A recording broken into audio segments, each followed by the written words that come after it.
जैसा कि आप देख रहे हैं सीजीपीएससी प्री का मॉडल आंसर आ चुका है और अपडेटेड मॉडल आंसर है। और इसमें जो भी दावा पत्ती वगैरह लगाए हुए थे वो सब निराकरण करने के बाद हमारे को आंसर मिला है। तो मैं उसी आंसर को कवर करते हुए कुछ डिस्कस करते हैं, इसके ऑप्शंस क्वेश्चंस कैसे आते हैं। तो ये रहा मेरे पास सेट डी है और क्वेश्चन पेपर जो इसमें कि मैं आपको मॉडल अपडेटेड आंसर जो है वो इस वीडियो के थ्रू बताऊंगा। और इसमें किस तरीके से पोर्शन कहाँ से किस पोर्शन से पूछा गया, कैसा पूछा गया, चलिए शुरू करते हैं। धावन सोडा का रासायनिक नाम क्या है? मैं इंग्लिश और हिंदी दोनों कवर करूँगा एक साथ, जिसमें कि मैं हिंदी में बोलता जाऊँगा और इंग्लिश में भी रहेगा साइड में, और आपको बड़े आसानी समझ में आएगा दोनों लैंग्वेज। और मैं कोशिश करूँगा कि इसको अधिकतर पोर्शन को बता पाऊँ। तो धावन सोडा का रासायनिक नाम क्या है? तो जैसे कि हम देखते हैं कि अधिकतर ये क्वेश्चंस आते ही हैं केमिस्ट्री के, किसी भी एग्ज़ाम में वन लाइनर क्वेश्चंस आएंगे ही। तो ये रहा सोडियम कार्बोनेट।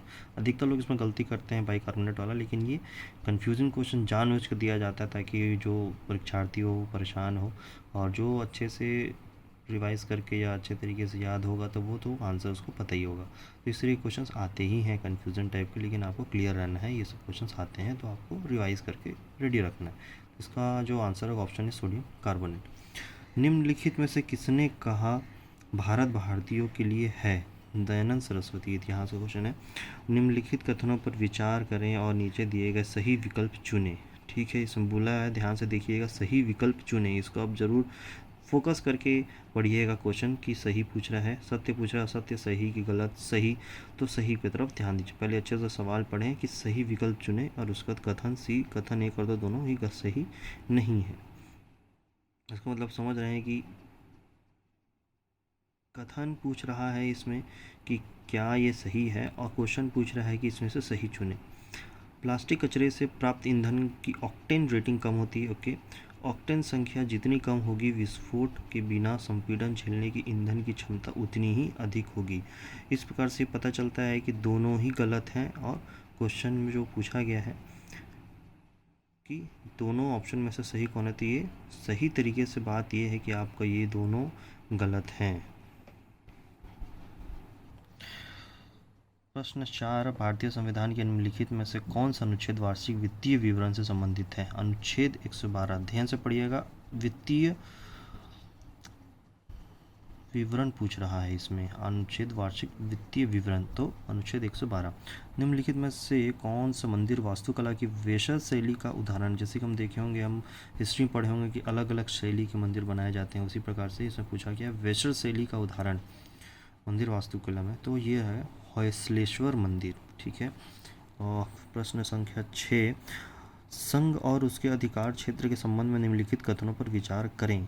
ओके, उपरोक्त में से कौन से कथन सत्य हैं? इस पर ध्यान दीजिएगा, कौन से कथन सत्य हैं ये पूछ रहा है। तो ऑप्शन सी आ जाएगा, दोनों, 1 और 2।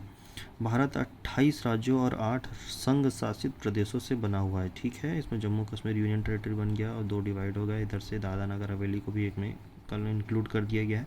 तो ध्यान दीजिएगा, क्योंकि अभी लेटेस्ट में ये सब हुए हैं, और आपको लेटेस्ट करंट अफेयर और जो भी चेंजेस हुए हैं उसको आपको एक नोट्स बना के रखना ही होगा, क्योंकि अधिकतर लोग इसमें ही गलती करते हैं। 28 राज्य है तो आप पता होगा कि इसमें क्या गलती किए होंगे। 28 राज्य और 8 संघ शासित प्रदेशों से बना है।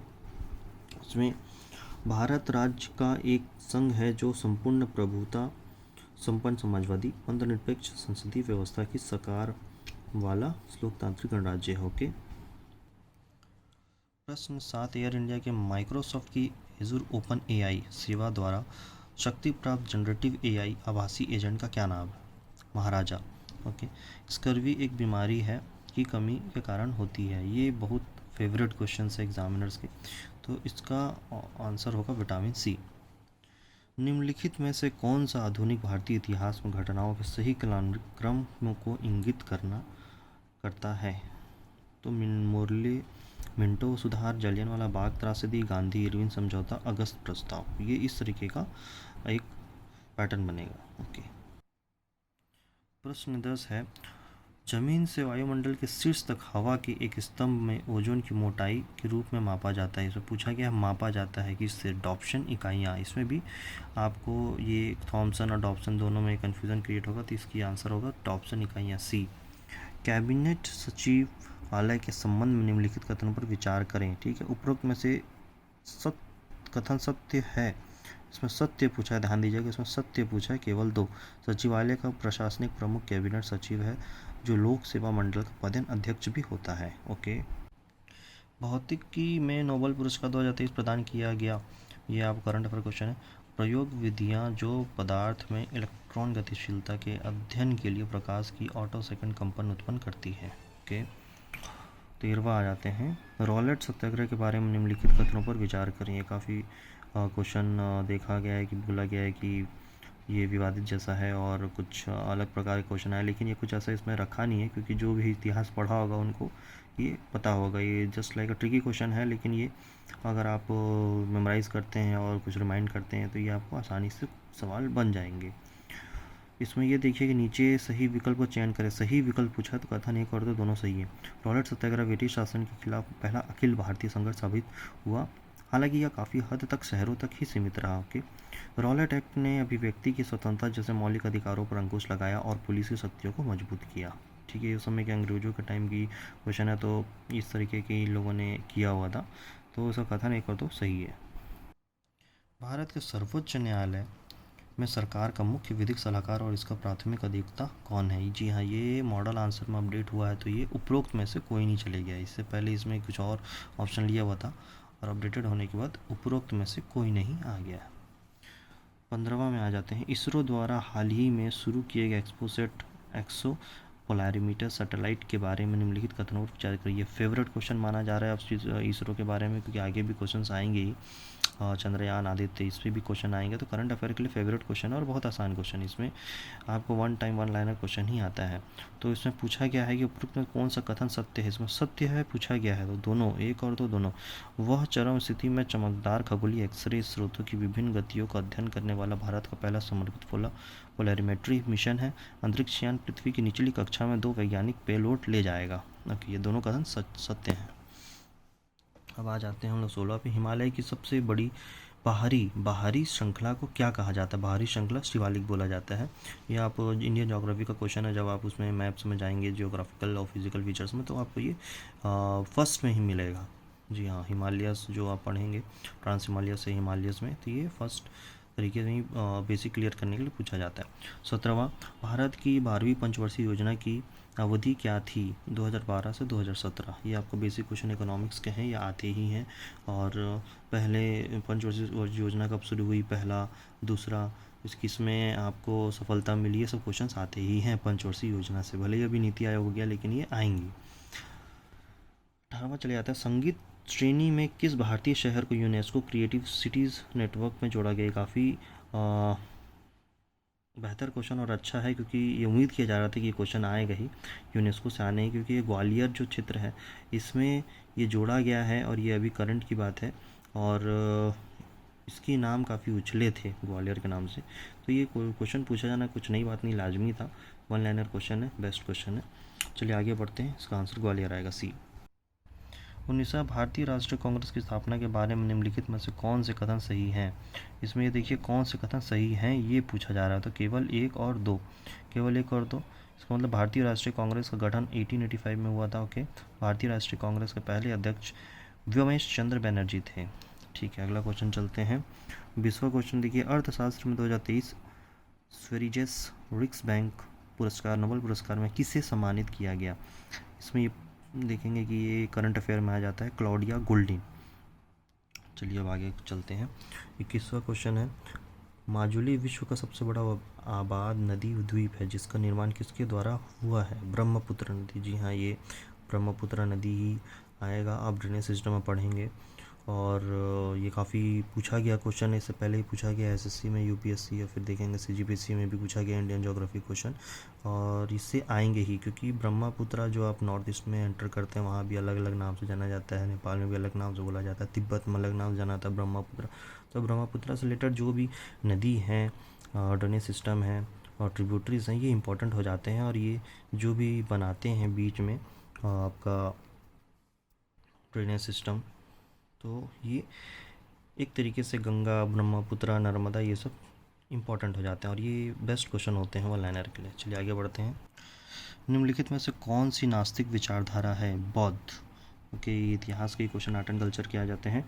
व्यक्तिगत प्रायोज्य आई एक है, PDI व्यक्तिगत आय माइनस व्यक्तिगत कर भुगतान।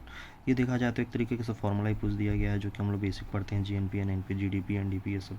तो ये एक फॉर्मूला पूछ दिया गया सीधा, और ये आसान क्वेश्चन, और ये पूछा जाने वाला सबसे ज़्यादा क्वेश्चन, अगर आप लास्ट प्रीवियस ईयर क्वेश्चन उठा के देखेंगे तो। चलिए आगे बढ़ते हैं। भारत का संविधान को लागू हुआ 26 जनवरी 1950। ये तो पॉलिटी के क्वेश्चन हैं। काटकर जलाने वाली कृषि, जिसे आमतौर पर झूम कृषि कहा जाता है, भारत के उत्तर पूर्वी राज्यों में प्रचलित है। ओके। फातिमा बीवी फातिमा बीवी जिनका हाल ही में निधन हो गया, वह भारत की पहली महिला सर्वोच्च न्यायालय के प्रथम महिला न्यायाधीश थी। जी हाँ, ये क्वेश्चंस आते हैं और आएंगे भी, क्योंकि ये भी वुमेन एम्पावरमेंट, महिला सशक्तिकरण चल रहे हैं। तो इस बेसिस पे अभी सुप्रीम कोर्ट जजेस में भी जो आए हुए हैं महिला जज, और जो भी इनसे पहले महिला आयोग वाले, ये सब पूछते ही हैं। तो इस पर आप ध्यान दीजिएगा। भले ही आपको लग रहे हैं कि ये क्वेश्चंस हमको मतलब स्विच नहीं किया होगा, या फिर हमको टच नहीं कर पाया कि हम ऐसा सोच सकते हैं, लेकिन इस तरह क्वेश्चंस आएंगे ही, आगे भी आएंगे। तो आप ध्यान में रखें वुमेन एम्पावरमेंट, तो उस हिसाब से आपको क्वेश्चंस समझ में आने लगेंगे। 27वां ये है, भारत छोड़ो आंदोलन वर्ष में शुरू किया गया था 1942। ये तो best of the best question है, ये प्रीवियस ईयर में आपको मिल जाएंगे। जहरीली गैसों को ख़त्म करने के लिए उत्प्रेरक रूपांतरणों में निम्नलिखित में से किस धातु का उपयोग उत्प्रेरक के रूप में किया जाता है? रोडियम। जी हाँ, रोडियम। सोडियम और थोरियम ये अलग हो जाते हैं, रोडियम का वर्क प्रोसेस ही अलग हो जाता है। ये केमिस्ट्री का क्वेश्चन है। ग्रेफाइट और हीरा मूलतः के परमाणुओं से बने हैं, कार्बन। जी हाँ, ये आपको कार्बन ही मिलेंगे, जो कि दबे रहते हैं कोयले में, और बहुत सालों के बाद इनको हीरा बन के निकाला जाता है। ये फेमस है, पन्ना में, पम्पी में पाया जाता है, और भी हमारे छत्तीसगढ़ में गरियाबंद, पाइलीघाट में पाया जाता है। तो इस तरीके के क्वेश्चंस आएंगे ही रिलेटेड। चलिए आगे बढ़ते हैं। 30वां प्रश्न है, शासक राजवंश संगमा साल्युक तुलुक किससे संबंधित है? विजयनगर। ये आपका इंडियन ज्योग्राफी से क्वेश्चन था। जैना दर्शन के संबंध में निम्नलिखित कथनों पर विचार करें। विचार करें तो बोल दिया, आप सीधा पूछते हैं कि इसमें क्या पूछा जा रहा है, उपयुक्त में से कौन सा कथन सही है? सही है ये पूछा जा रहा है, मतलब ऑप्शन सी 1 और 2 दोनों। जैन दर्शन तो मुख्य सिद्धांत के इर्द गिर्द घूमता है, अर्थात अनेकतावाद या स्यातवाद। अनेकतावाद के अनुसार प्रत्येक प्राणी में कई गुण होते हैं, वह स्थायी गुण जो किसी वस्तु की प्रकृति का निर्माण करता है गुण कहलाता है। ठीक है, ये तो आप देख रहे हैं, आर्ट एंड कल्चर और हिस्ट्री, ये जो भी बोलते हैं ये उनके क्वेश्चन आए हुए हैं। चलिए आगे बढ़ते हैं। 32वां प्रश्न, निम्नलिखित कथनों पर विचार करें और नीचे दिए गए सही विकल्प पर विचार करें। ओके, सही पूछा गया है ना, आप देख लीजिए सही विकल्प। एक बार क्वेश्चन आप ध्यान से पढ़ा कीजिए, क्योंकि सही पूछा है या गलत पूछा है, सत्य पूछा है, असत्य पूछा है, इस तरीके से भी, क्योंकि शुरू के आप देखे होंगे 3-4 क्वेश्चन सही पूछा है, तो ब्रेन में एक मेंटालिटी बन जाता है कि आगे भी ये क्वेश्चन सही ही पूछ रहा है, और इसी में परीक्षार्थी गलती से गलत ऑप्शन चॉइस कर बैठते हैं। इसलिए आप ध्यान दीजिए, उसको जोड़ दीजिए कि क्या पूछा, सही या गलत पूछा, सही विकल्प पर ध्यान विचार करें। तो ऑप्शन सी हो जाएगा, दोनों कथन 1 और 2 सही नहीं है। इसमें पूछा सही विकल्प चुने, मतलब ये दोनों ऑप्शन गलत हैं जो भी दिया गया है, इसीलिए इसमें से सही यही होगा कि ये सही नहीं है। चलिए आगे बढ़ते हैं। 33वां, गरबा नृत्य जिसे यूनेस्को की मानवता की अमूर्त सांस्कृतिक विरासत की सूची में शामिल किया गया है, यह किस राज्य से संबंधित है? ये तो आप जानते हैं, गरबा गुजरात, ये जो हम लोग हर सिटी में देखेंगे ही, one of the most attractive dance है, और सारे फैमिली लोग इसमें पार्टिसिपेट करते हैं। और इस तरह के क्वेश्चंस आना लाजमी है, क्योंकि यूनेस्को ये आ जाता है और इसने ऐसे कंसिडर किया है हेरिटेज ऑफ ह्यूमैनिटी। तो ये क्वेश्चंस कुछ नए नहीं हैं, आपको ये सोचना चाहिए, और ये करंट अफेयर्स के लिए बेस्ट क्वेश्चंस। चलिए नेक्स्ट क्वेश्चन देखते हैं। नाममात्र जीडीपी है, जीडीपी का मूल्यांकन मौजूदा बाजार कीमतों पर किया जाता है। ठीक है। 35वां प्रश्न, भारत के उपराष्ट्रपति के संबंध में निम्नलिखित कथनों पर विचार करें। उपरोक्त में से कौन से कथन सत्य हैं? इसमें ये पूछा कौन से कथन सत्य हैं, दोनों 1 और 2। वह राज्यसभा का पदेन अध्यक्ष है, ठीक है। वह संसद के दोनों सदनों के सदस्यों से बने एक निर्वाचक मंडल के सदस्यों द्वारा चुना जाता है, ठीक है। अगला प्रश्न 36वां, पानीपत का तीसरा युद्ध कब हुआ? 1761। ओके। अब यहाँ 37 जो कि विलोपित हो गया है, ये नए वाले मॉडल आंसर में ये लिखा हुआ है कि विलोपित कर दिया गया। चलो आगे बढ़ते हैं। 38वां प्रश्न है, प्रायद्वीपीय पठार के बारे में निम्नलिखित कथनों पर विचार करें। ये क्वेश्चंस हमको लगता है कि बड़े आसान है, लड्डू जैसे हैं, लेकिन जब हम इसको पढ़ते हैं तो कन्फ्यूज़न क्रिएट हो जाता है। इसका ऑप्शन ये पूछा गया है कि कथन सही हैं, उपरोक्त में से कौन से कथन सही हैं। तो ऑप्शन सी 1 और 2 दोनों। नदी के मैदानों में 150 मीटर की ऊंचाई से 600-900 मीटर की ऊंचाई तक उठने वाला अनियमित त्रिभुज प्रायद्वीपीय पठार के रूप में जाना जाता है। ठीक है।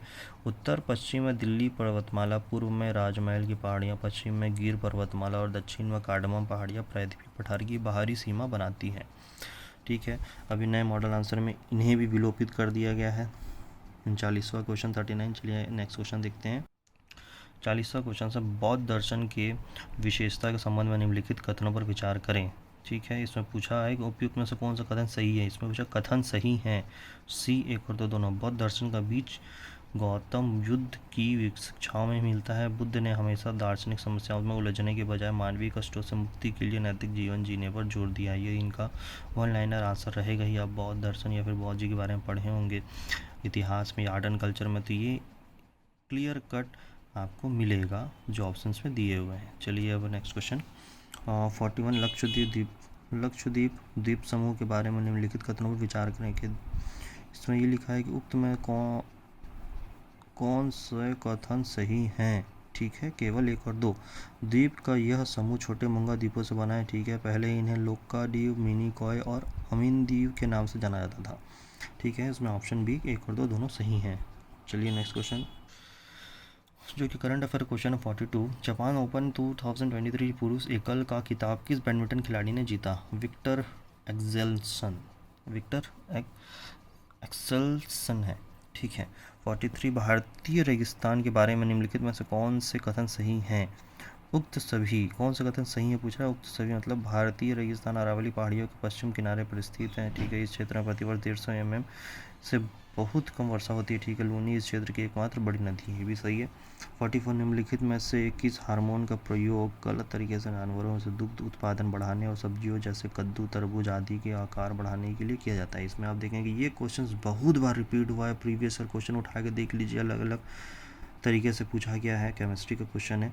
ऑक्सीटोसिन करके है एक केमिकल जिसको हम लोग यूज़ किया जाता है, इंसानों में भी यूज़ किया जाता है, इनको जानवरों में भी और फलों में भी यूज़ किया जाता है और काफ़ी अच्छा रिजल्ट मिलता भी। इसीलिए अधिकतर लोग प्रॉफिट बढ़ाने या फिर दूध उत्पादन के लिए इसको यूज़ करते हैं। तो ये क्वेश्चंस काफ़ी बार पूछा गया है।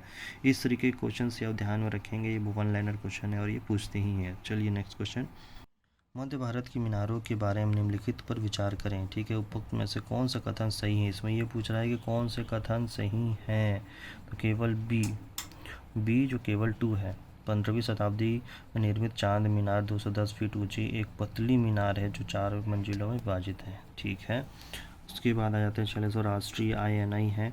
एनआई बाजार मूल्य पर एनपी माइनस अप्रत्यक्ष कर माइनस सब्सिडी। आप देखेंगे ये सीधा फार्मूला पूछ दिया है इकोनॉमिक्स का, जो भी पढ़े होंगे जीडीपी, एनपी, एनआई, एनएनपी, ये क्वेश्चन 5 या 6 फार्मूला या 7 होते हैं, उन्हीं में से एक पूछ दिया है। ये वन लाइनर क्वेश्चन है, ये पूछते हैं, बहुत बार रिपीट हुए। चलिए नेक्स्ट क्वेश्चन, देव प्रयाग अलकनंदा और नदियों के संगम पर स्थित भागीरथी। ये इंडियन ज्योग्राफी का बेस्ट लवेस्ट क्वेश्चन है।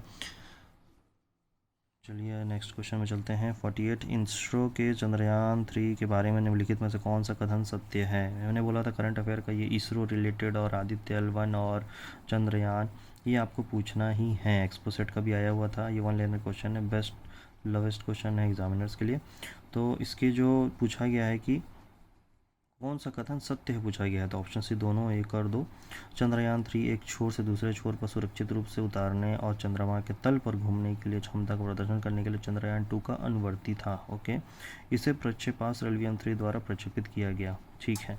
नेक्स्ट क्वेश्चन 49 में आप देखेंगे, मध्ययुगीन भारत के संदर्भ में सराई शब्द का अर्थ है एक स्थान जिसका उद्देश्य भारतीय और विदेशी यात्रियों, तीर्थयात्रियों, व्यापारियों आदि को अस्थायी आवास प्रदान करना है। ये क्वेश्चंस आपको आर्ट एंड कल्चर या हिस्ट्री मिलेंगे और ये काफ़ी बोला जाए तो हाईलाइटेड क्वेश्चंस हैं, क्योंकि ये टेक्निकली और देखेंगे तो ये दिमाग में ये क्लिक करता है कि इस तरह के क्वेश्चन आ सकते हैं। सराई शब्द का अर्थ।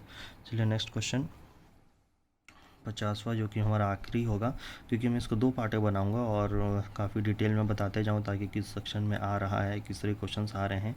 तो ये अगर मैं एक ही वीडियो में सब कवर करूंगा तो ये काफ़ी लंबा हो जाएगा, इसलिए 2 पार्ट में कवर करता हूं ताकि आपको छोटे छोटे में ही पार्ट रहें और आप इसको जल्दी से देख सकें और इसको रिवाइज भी कर सकें। निम्नलिखित में से कौन सी स्वतंत्र भारत की पहली बहुउद्देशीय नदी घाटी परियोजना है? देखिए इसमें कन्फ्यूज़न क्रिएट हो जाता है क्योंकि इसमें जो ऑप्शंस दिए हुए हैं ये लगते हैं कि बहुउद्देशीय, लेकिन पहला जो देखा जाएगा दामोदर घाटी परियोजना। इसमें लिखा है स्वतंत्र भारत की पहली बहुउद्देशीय नदी घाटी। अधिकतर ये जो दिए हैं ऑप्शन इसमें भी बहुउद्देशीय है, लेकिन सब बोलिए स्वतंत्रता के बाद। तो ये आपको ध्यान दे के पढ़ना होगा कि किस समय के ये पूछ रहे हैं बहुउद्देशीय और स्वतंत्रता के बाद भारत के। तो ये देखेंगे बी ऑप्शन भी दामोदर घाटी परियोजना। ये इस तरह के क्वेश्चंस कन्फ्यूज़न क्रिएट होते हैं बहुउद्देशीय सारे, इसमें कन्फ्यूज़न क्रिएट हो गया, लेकिन ये पूछा कि स्पेशली स्वतंत्रता भारत की पहली उद्देश्य स्वतंत्र भारत की, तो ये ऑप्शन भी आएगा दामोदर घाटी परियोजना। चलिए मिलते हैं अब नेक्स्ट पार्ट में जिसमें मैं 51 to 100 कवर करूँगा।